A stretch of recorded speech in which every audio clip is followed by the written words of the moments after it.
Hey guys, so this is going to be my vlog for the two volumes of Kill Bill and the 36th uh, Chamber of Shaolin. To kind of just dive in, um, the conversation regarding the 36th Chamber of Shaolin, very prevalent theme, the religion of Buddhism, and their ritual of practicing martial arts.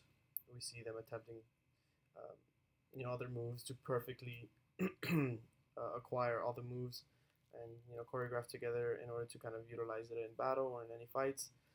Something we see in Sante is his revenge, which he's able to eventually overcome, kind of in order to finish his training. This idea prevalent with Buddhism, as their rituals involve connecting both their mind and their body, focusing on meditation or self awareness.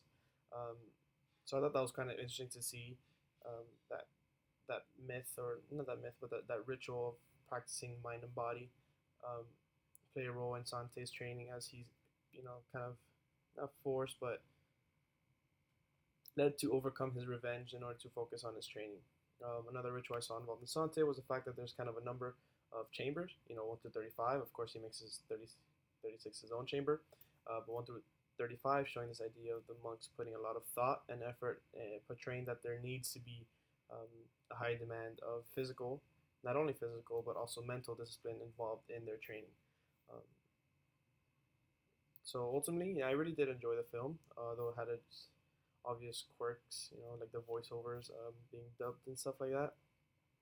Um, and then, of course, the fighting scenes being dramatic. Um, so obviously, that has this deep. I mean, I feel like it was obvious that it had this deep regard to the intensity and importance of, um, Sante's mental capabilities of kind of overcoming that revenge that we talked about earlier, to focus on his training and ultimately battle and defeat the governor. So to talk about Kill Bill, I'm kind of going to combine, volume one and two. So here, however, we see revenge is actually the driving force.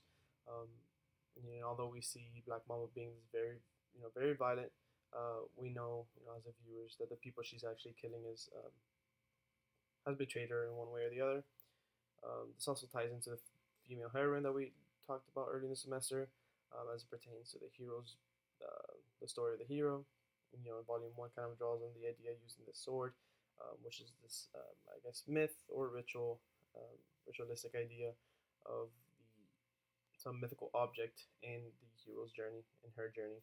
Um, so the importance of the sword we see in one of the ending scenes where Black Mamba's fighting the Conmouth, and Black Mamba pulls out the sword that she acquired, and Conmouth was starstruck, in awe, kind of wondering how in the world, Black Mamba would have acquired that sword.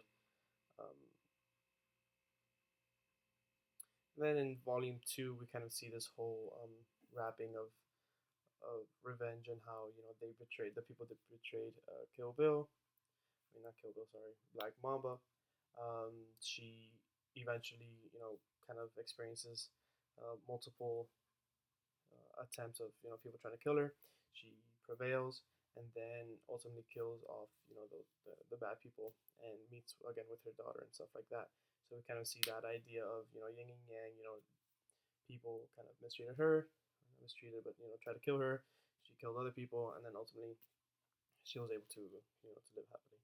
Um, Now to kind of turn focus onto the questions in our prompt, the appeal of martial arts and, martial arts films. I typically like martial arts film, but then again, it kind of depends on, I guess, the execution of the director and the actors and stuff like that. Depending if it's a well put together film. In this case, I loved Kill Bill because the music that was kind of utilized and incorporated throughout the scenes, which made it more of a intense factor, I guess, that drew my attention. So that was, I guess, basically what would make or appeal my martial arts, qualities, I guess.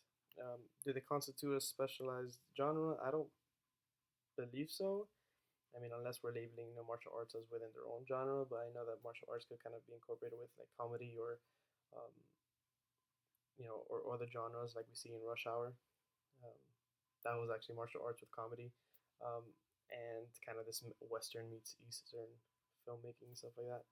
And then I think anyone could really enjoy the demographic, or it's not really to any specific one, but anybody could enjoy these martial arts films.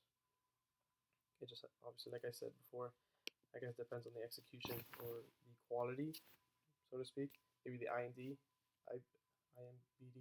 rating of the film and stuff like that. So that's pretty much it.